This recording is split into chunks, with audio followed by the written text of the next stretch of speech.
Welcome to the ISO on Gonzaga Nation SI, the Gonzaga Nation Media Network. I've gotten a number of questions after one of my last podcasts in the past few weeks about kind of the basketball calendar for the month of August and then kind of leading into the fall and what that really entails. And a lot of the questions kind of stem on what is the recruiting process like during those fall months, because you've got the evaluation periods and then the recruiting as coaching staffs kind of really sift through their evaluations and kind of develop relationships and pinpoint who they want to offer scholarships to, who they want to continue to recruit, but they're maybe not ready to offer a scholarship to. How exactly does that work? And what are the next steps as far as, people are asking about home visits. What is that? People are asking about campus visits, both unofficial and official. What are those? What are important weekends where you would maybe be kind of made to be a priority recruit, as opposed to let's just kind of keep the ball rolling with our recruiting in developing a relationship. So I thought those were all really good questions, and I thought I'd go a little bit more in depth on what that fall kind of evaluation / recruiting / commitment phase looks like. So, so I'm going to base this off of being a to-be senior. Now, the NCAA rules are continually evolving and changing. And one of the biggest rules I think that they've done a nice job of changing to is allowing juniors during your junior year of school to take a official visit to a school's campus. So that's the one big difference between what I was kind of share about to seniors in their recruiting process, as opposed to the younger groups, because college coaches can't call prospects until I believe it's the June 1st of their going into their junior year. So that's the first time they can really call and have communication in that way. But really, if you've been pinpointed, you've been evaluated as a target of the school, usually what's going to happen is they're going to try to get you on campus for an unofficial visit. And an unofficial visit many times is where, it is where the family pays for the travel, and the family pays for everything involved, expenses wise, to get to campus, get to see the school, get to see the facilities, get to know the coaches a little bit. You can't go out to eat. You can't spend a lot of time doing things that you would be doing on an official visit. Many times those unofficials, players will play pickup games with the current players, or if it's kind of late summer where guys maybe are getting ready to head back overseas or to the NBA for a successful program like Gonzaga, you're going to get a chance to work out and play with some of those older guys, the professionals that come back and spend some time in the summers playing with the current group of players.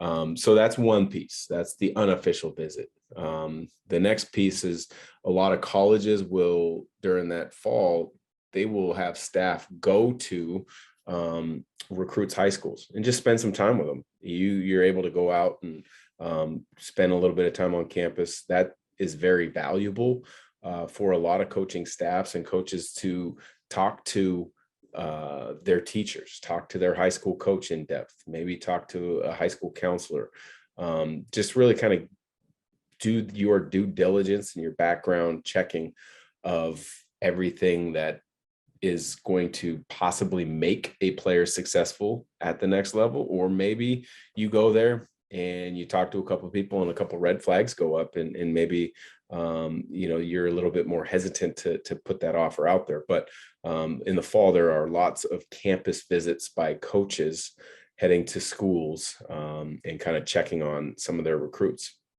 Now the next part would be, if you're a target, a high priority target, you're going to be invited for a campus official visit. Now, on an official visit, you have 48 hours on campus. and the university is able to pay yourself and your parents travel to the city. So say, for example, it's Gonzaga. You fly in on a Friday, maybe 3 o'clock in the afternoon. Your 48-hour window starts the second you step on campus. So you might get there. It's on campus at 6 p.m.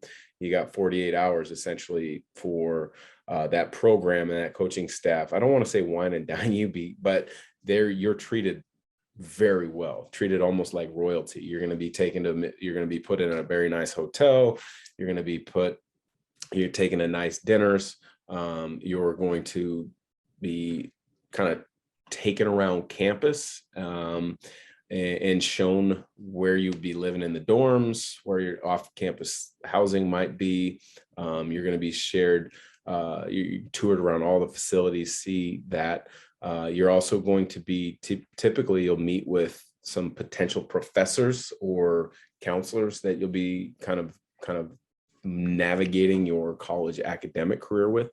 So for example, if you know you want to be an engineering student, a lot of times the basketball program will set up a meeting for the prospective student athlete as well as the parents to sit with the department chair maybe of that engineering department, or they might have a quick meeting with one of the professors just to share a little bit more about the details within the program, the class size, where classes are, how classes are structured, share a little bit about how to navigate from year one as a freshman to being able to get your degree. And for some student athletes, that's more important than for others. I know, for example, obviously the goal as a college student athlete is to get your degree. Gonzaga is now at the point where, they're recruiting a lot of guys that are potential early entry candidates to the NBA, but Gonzaga also,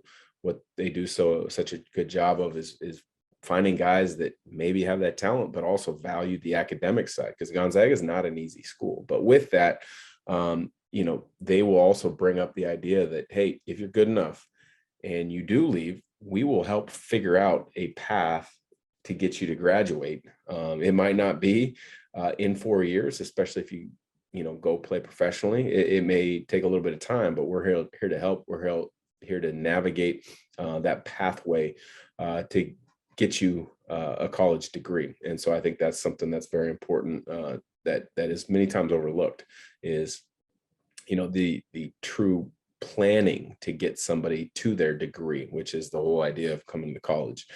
So you'll have those pieces. Now, that's if it gets to that point for a recruit that you're on an official visit, you've probably got a scholarship offer already from the school. Occasionally it happens where they just want to get you on campus and spend more time with you, but that's not always the case.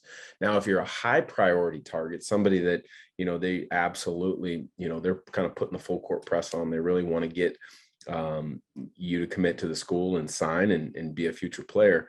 They're really going to look at the calendar and try to get you at one of the premier events that they are putting together for their basketball program. So years ago, Kentucky would have Midnight Madness. Duke's had Midnight Madness.